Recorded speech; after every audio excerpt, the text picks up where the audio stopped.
Hello and welcome to the show. We are back on Car Mechanic Simulator today, going to hopefully get to drive my dream car. We are going to hopefully finish off this Shelby Daytona, get it working. Now, sadly, I will have to sell it. I say I will have to sell it. I am going to sell it because it is worth such a horrendously huge amount of money, but just simply having worked on one is going to be good enough for now. I've done a couple of little bits and pieces off camera. I tend to like to do the springs and tyres just because they're sort of things that I say are time-consuming. I've gone through the motions before, and it takes a couple of minutes to get through all of the different bits and pieces. So, I'll tend to just sort of shove them, get them complete off camera, and then we'll go back to putting everything together on the vehicle. I'm not sure how many pieces between this car, bits I've stolen off of other vehicles, how complete I'm going to be able to get this one. I've got apparently a lot of bottom suspension arms for the Shelby over here, so we should have two of these shock absorbers ready to go for the front. Have we got sway bar end links? No, we don't have any of them. Okay, that's fair enough. As I said, kind of at the start of this build, I am going to, at the end links maybe? Oh, I was trying to come up with, well, sway end link B, I think we need. Sorry, I completely digress. It's taken me a minute into the video, and I've already lost my train of thought because I'm not thinking straight. Anyway, after this build, I'm going to clear out my inventory of the many parts that we have accumulated, some junk, some good condition parts, and so on, because I'm going to do a few little bit different builds. I think I've enjoyed these restorations. I kind of enjoyed certainly the restoration on the hot rod, doing it a little bit differently. It took a long time to get to the stage where it was finished, mind, but yeah, it was a little bit different. I am going to try a couple of different sort of restorations if we like afterwards. We'll probably go back to buying all the parts for something and get stuff into perfect conditions later on, but yeah, I'm going to try a little bit different. Oh, did I miss an outer tyre on? I bet that's the thing I haven't done on that corner to get it to 100%. I'm quite glad to see the amount of parts that we do have hanging around, especially considering that this car has got more complex suspension, certainly than our faithful donor car that we've got going on behind us. Hopefully at some point as well, the tuning DLC will come out. I'm kind of tempted to keep the big barge that we've got here. It has been, quite a lot of people have said, you know, it's been a faithful companion. It's had the crucial bits to get the hot rod working. It's had crucial bits for this Shelby that we have and will use. And yeah, people would like to see me restore it. I think I'm going to, but my kind of plan for it is to wait until we can get a really big engine in it. Wait until the tuning DLC comes. Hope that we will be able to put engine swaps in, and then we will make, hopefully, an interesting, crazy vehicle. I'm up for some interesting, crazy vehicles, and that seems to be the sort of car that would fit the bill. You know, why not make the giant pink tank of a vehicle? Speaking of tanks, I have seen there is actually a tank mod for this game that I might have to go and give a try at some point. I mean, we're getting quite a long way from car mechanic simulatoring when we've got a tank. However, I quite like it. There is also some bits over here that we needed to do because I completely forgot about them, like a fool. Having had all of the bearings found on the giant pink boat, I then forgot to install all of the bearings into our Shelby Daytona. I think we only needed 3 of the crankshaft bearings, didn't we? Typical, of course, these big, powerful V8s only need 3, and some of the i4s, I think, have 4 or 5 going on, but there we go.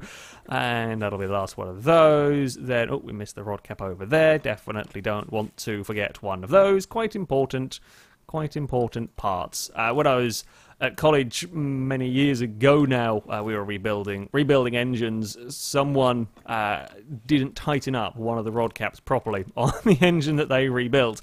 It did not, and I didn't realise, of course, until they went to start the engine up. I can safely say it did not sound happy. It did not sound happy at all when that thing fired up. So, yeah, definitely going to want to have the rod caps tightened and so on. We're going to need a starter motor because that is one of the few things. I mean, we had a lot of parts came out of the pink Cadillac. Starter motor, though, was not one that even that car had on it. So that's most of the front done. Let's jump our way back here. Rear suspension crossmember. We have got 4 rubber bushings. It might be that we only need 4, though, to complete this. God, dear. We've run out of various bits and pieces. I think we're going to run out of brake cylinder things. Can't remember I never remember the damn name of them. But, rear sway bar B has got us as well. Right. Rear sway bar B. Yeah, we'll get that. There's no point even looking at the Cadillac because that's all got leaf springs at the back, so I won't have anything of any use for our Daytona. We are going to need some rubber bushings. Damn it. I kind of hoped we'd get away with just that rear suspension bit. I don't know how many we're going to need, so I'm going to buy 8 and we'll use them up at some point. Right. That will do the job. We've got plenty of the small rubber bushings. Don't quite know how we've managed to fall out of favour with rubber bushings. We were doing so well with keeping them all together, but oh well. Sway bar end links. We've got both of these repaired, which is nice. When it came to repairing the wheels and tyres, I did not have much luck at all in keeping the wheels in good... No, not wheels, sorry, the tyres, that was it. The tyres were in repairable condition with this mod that I have installed, but a lot of them failed. Don't know why. I guess my luck was always going to run out eventually at some point when it came to... at some point when it comes to repairing parts, even with a 95% chance. It is not my... Oh, we need brake discs. It's not my greatest skill in... I can spell, but spelling the wrong sort of brake is fun of dyslexia. Right, we want 2 of those. I think we need a couple of those as well, because I think the other ones I have are all crapped up. So that, pretty sure we had pads and we had calipers hanging around. Plenty of calipers. Yeah, we did need 2 of those. Excellent. We do have plenty of wheel bearings. Yes, we do. And drive axles. Hey, we got 3 of the buggers. That will do nicely. Okay, car's coming along. Actually, I've got used to it. I've built this sort of suspension configuration so many times now. Kind of got the hang of it. And some more rubber bushings in there. Yeah, it doesn't take me quite as long now. I kind of know where all the places to click, where all of the sneaky rubber bushings like to hide. We'll teleport our way to the front of the car. What have we forgotten on the vehicle? I'm sure there is... Oh, fuel tank is something that will be needed. Do we have a fuel pump? Was that rescued from the car? No, I think the fuel pump we pulled out of the Cadillac got used for something else, didn't it? Did that get used in the last build I did with the Delahaye? Might have been, actually. Rear knuckle housing A we needed. So yeah, that's probably where that thing ended up. Wheel hub. Well, good job with the wheel hubs, actually. That's something that I tend to break or they tend to come off in too wrecked condition to do with anything. So that's nice to see. Brake disc as well. Let's get these brakes on the car. I'm really curious as to how well this Shelby is going to drive. The cars with the i6s that we have been playing around with have been rather on the slow side, so been very easy to drive. This is going to be quite a powerful... That's quite a powerful car. It's not going to be the crazy 700-800 horsepower cars, so I'm hoping the handling will be about perfectly positioned when it comes to this for being quick but not twitchy weird to drive. That's what I'm hoping for here. Whether that's going to be the case or not, I do not know. We do have that suspension arm. Sweet.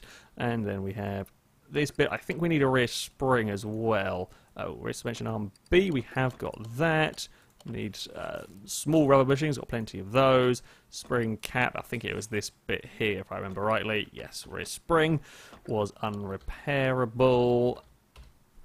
Yeah, I'm fairly sure. I might be wrong. I guess the Cadillac might have springs at the back, but it's too late now because I'm just going for it over here, throwing stuff on. Oh, you need a bearing in there, and then you need a drive shaft, which we do have. And then we need a rubber bushing over here. Did I put the fuel pump in? Let's have a look. I did. Oh no, wait. It's not.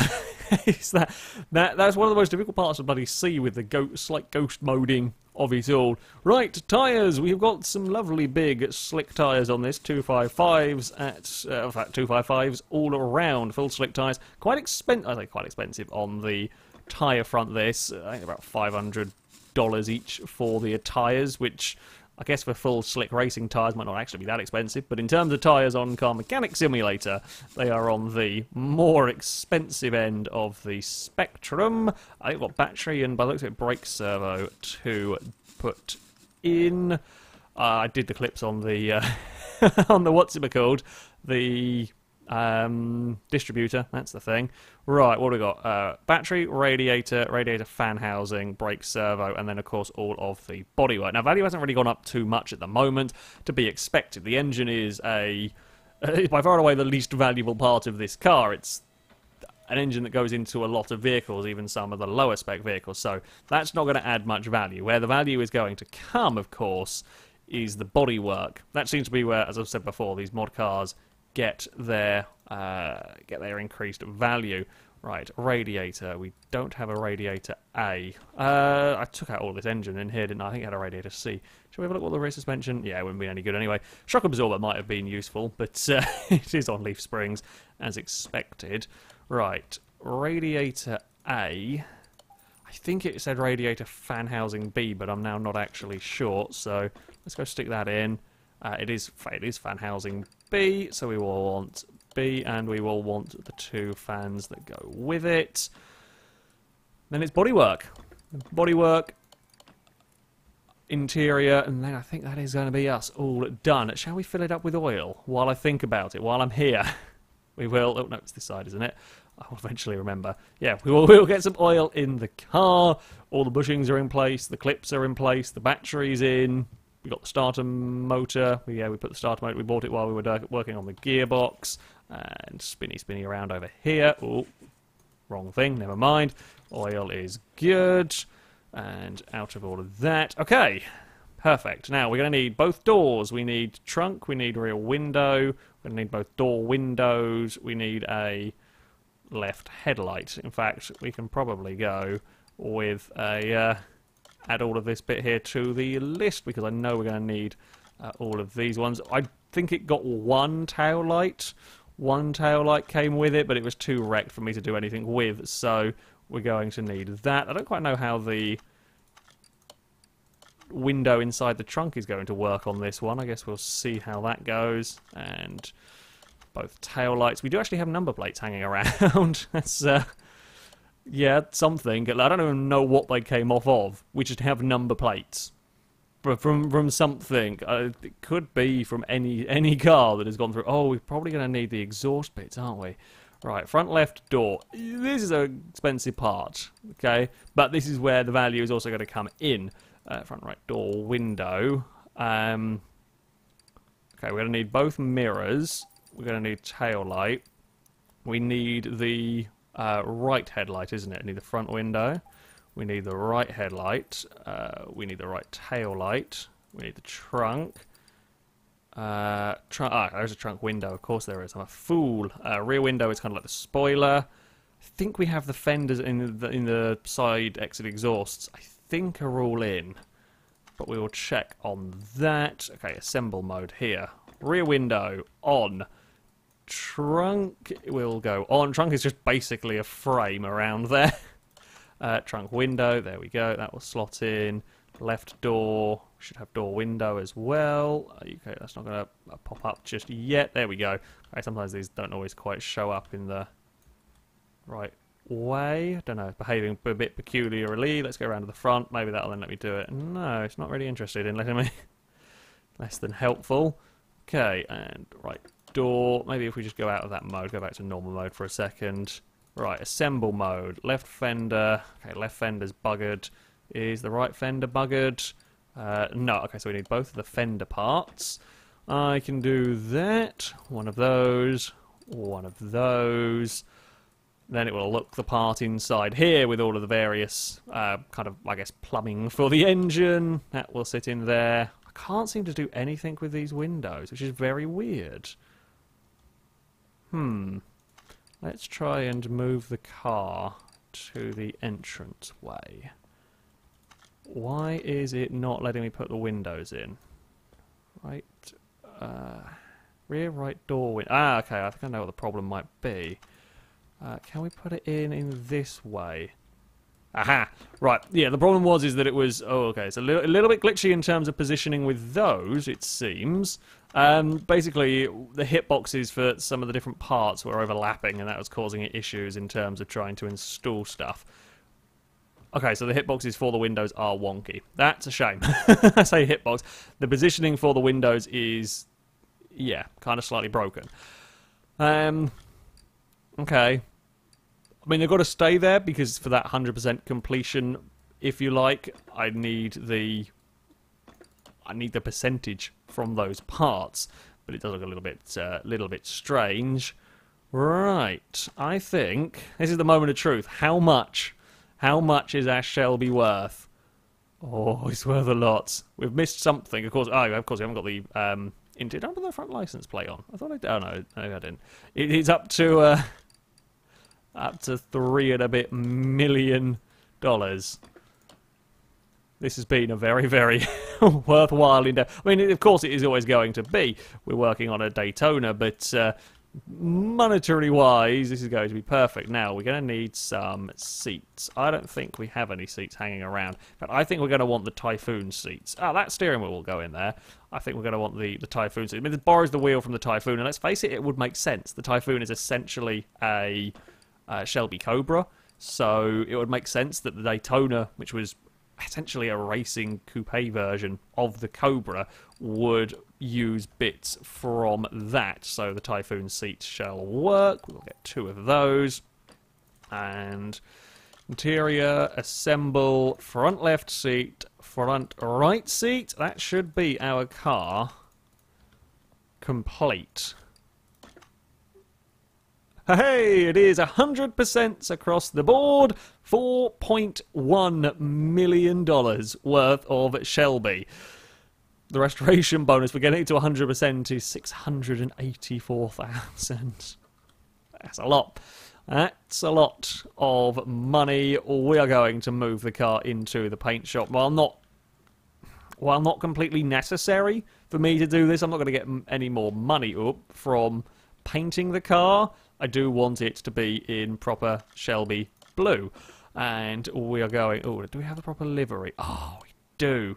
Excellent. So we're going to want to have the... Oh, I've got to try and remember how to get this to a colour that I want it to be. Alright, let's go for a... I've got a model Shelby Daytona sat on the shelf beside me. Below, it's terrible lighting in my room, or my office. It's not really designed for, I say, seeing much at night, but seeing much detail. Something like that-ish colour. It's fairly close, also, lighting in my room is awful, and lighting in this paint shop is so bloody bright that it's very, very difficult to judge. It's certainly a lot closer than it was to begin with. I don't know what template is. Okay, I see if I just want to do a custom livery for it. Fair enough. That will work for me. Paint the car. Right, let's leave there. We'll go and move the car back into the garage. Right. It's time to go and drive it. Please be very good, Daytona. Hold on. Actually, before we go and drive it, that's not what I wanted to quite do. And I don't want to do assembly mode. Actually, I just want to go normal mode and we'll just rip the door. We'll get the windows, get rid of the windows for now. We will sell it with the windows on, but for now we will bask in the glory of a lovely, lovely Daytona before we go and drive it around a track. We'll try not to crash it. Honest. So apparently the stripes do a little bit of strange things to the back of the car, but never mind. Maybe that's how it was. I don't think it was. Hold on a second. I have the model car. Oh, it was. I lied. I got the model car beside me, and indeed that is how the livery actually was on the Daytona. It has a half yellow back of the vehicle. Okay, my mistake. The car that I have is number 54 on it, but quickly let's get back into interior view. But it doesn't have numbers on this particular version. But yeah, overall livery fairly damn accurate. Also, my hopes in regards to the handling are pretty much spot on so far. There have been, I think, various tweaks over the course of, since the racetrack has been around, to the way cars behave around this area, but this is kind of the perfect level of speed. It's rear-wheel drive, it's still good fun. Oh, but on the whole it's controllable without being too absurdo. Twitchy. It doesn't like the GT40 replica thing we had with a supercharged V8 that could literally spin its wheels for the entire course if you wanted it to.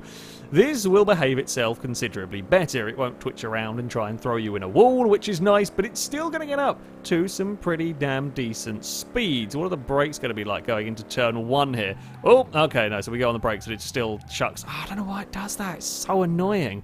You go on the brakes and it just throws the car seemingly to the left, always. Now, I wasn't being a moron with my steering or anything. I mean, maybe I locked the brakes, but that should make you go straight.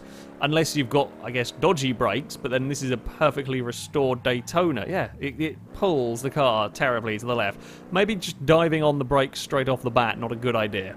I think we're going to have to be, I say diving straight on the brakes, we're going to have to be a little bit smoother with our brake application. Oh god, it gets sketchy at some places. It's a little bit on the wobbly side, but it's not uncontrollably on the wobbly side. I mean, it might make you a little bit motion sick. It's kind of a little bit like a boat on a slightly choppy day inside it. Look at it go! Yeah, I'm not quite sure that's more noticeable than quite a few cars. It's more noticeable than my bloody hot rod that is a mishmash of about 6 cars. Brake, brake, brake, brake, brake, brake, brake. No, kind of.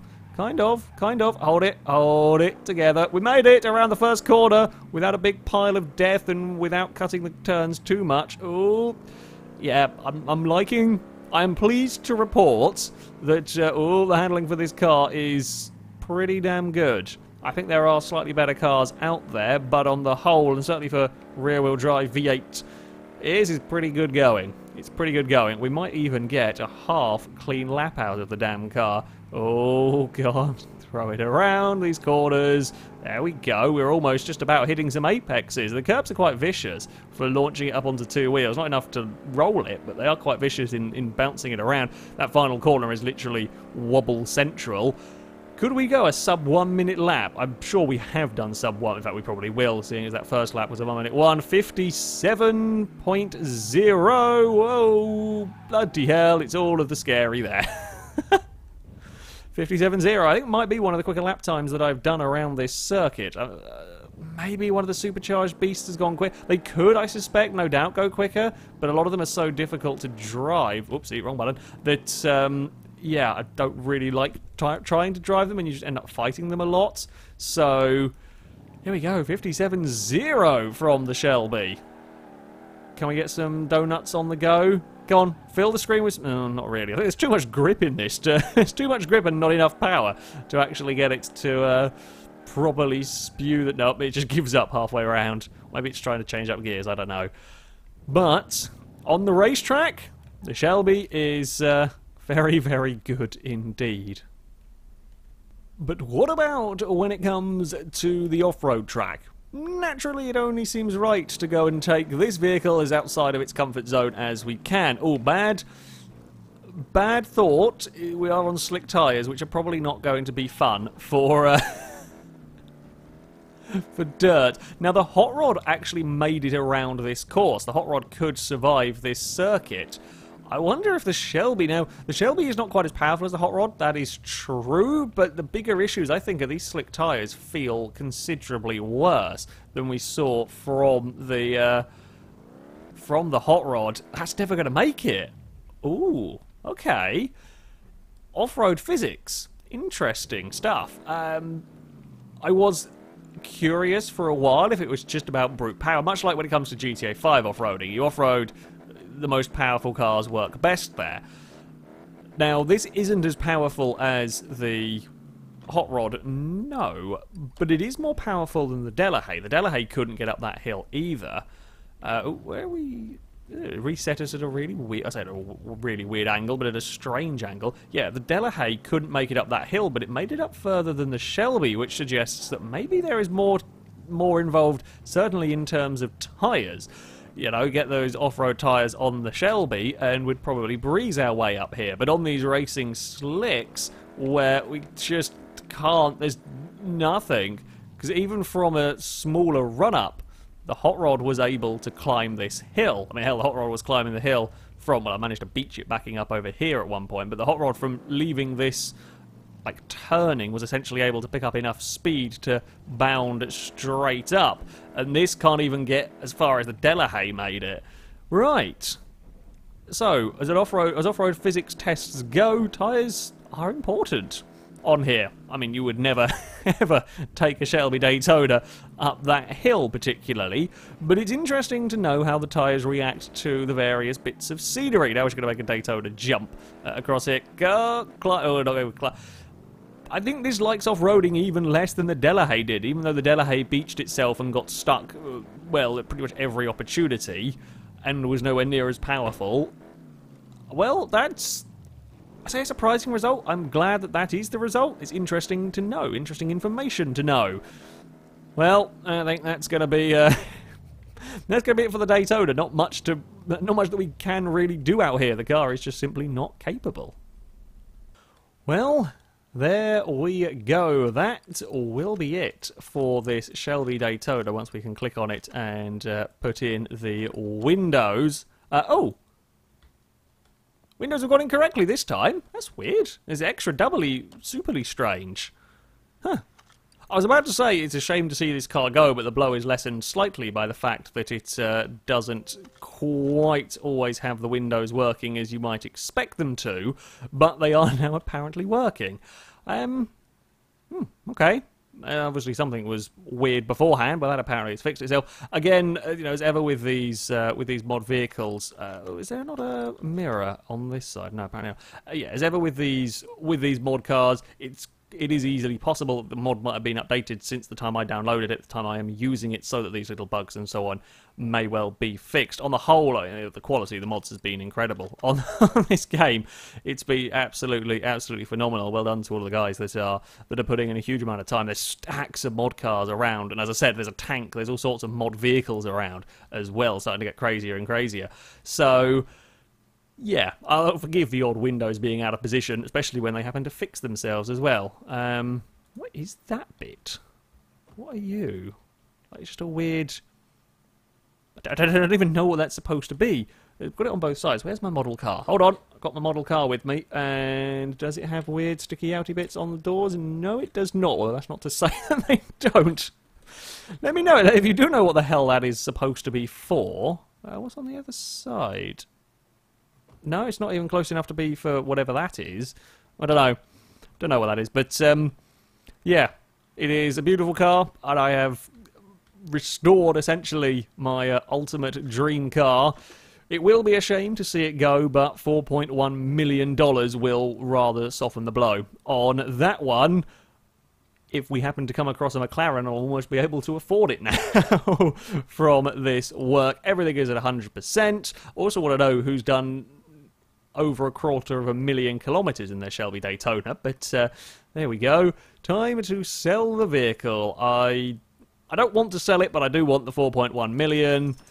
Goodbye to the Daytona. We are up to almost $5 million in my car mechanic simulator garage. That, though, is going to be it for this video. Next time out, there's going to be some new stuff, new projects to be working on. As ever, I shall also link all the mods used in the description so you can download them, have a go with them yourself. But thank you very much for watching, and until next time, goodbye.